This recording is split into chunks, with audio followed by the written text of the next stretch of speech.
Hello everyone and welcome to another episode of building a Lego set, and this time it is the Tower of Orthanc set 10237, which back in the day was €230. We're talking 2014. It was also back then the only exclusive set in the Lord of the Rings series for Lego.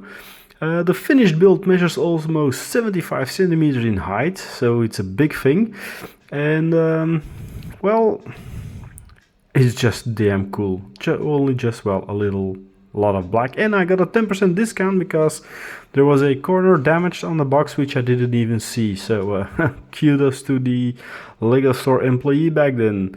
So I sat down and started the build, and you might notice that halfway the picture quality is dropping in light, well, because daylight had gone by and I didn't think of using my flash. Opening the box, I was greeted by a heap of plastic bags, 18 to be precise, a sticker sheet and 3 booklets of instructions, which filled up the table quite nicely. Now, the first 2 bags are all about the Ent Treebeard, and he could have been a set in his own actually, measuring even a mighty 20 centimeters in height. And he has his arm swing mechanics built in and hidden nicely into the body. So, and here we have the End in Finished Glory, and then afterwards all the bags are almost all the time a combination of 2 bags per, well, how should I say, level of the tower. The first one usually puts down the outlines, the second then dresses it up on the outside and adds in the extra details. The bottom floor is the cellar kennel for the wargs and comes with a trapdoor and some rather grisly decals. After that we go to the next level, which is the entrance hall and its angled doors. The set has a multitude of advanced techniques like snots to attach the wall spines and tubes to bring the stairs in under the angle of the building. The third level is Saruman's throne room, where he keeps his palantir. The throne is similar to the one from the Wizard's Duel set, and things like the books in the shelves also use snot instead of regular bricks, often used in smaller normal sets. And it comes with a light brick to be built into the pedestal of the palantir. Pushing gently upwards at the chandelier on the floor below the pedestal makes the palantir glow red like it did when Saruman conversed with Sauron. After the throne room, we're tackling the alchemy lab. Okay, I call it a kitchen.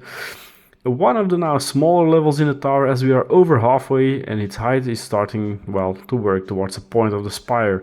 This is the place Saruman's experiments resulted in a bomb that blew up walls deep, and the device is even represented.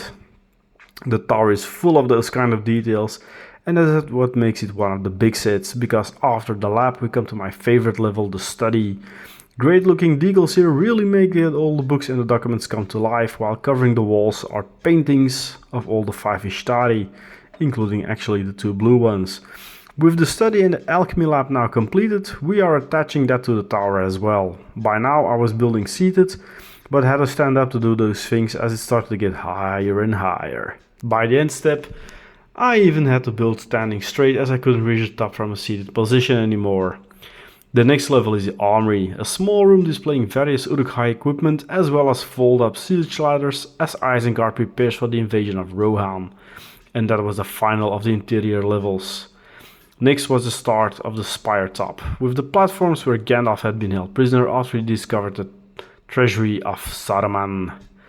And ending with the iconic black fins on the tower top Orthanc had been built.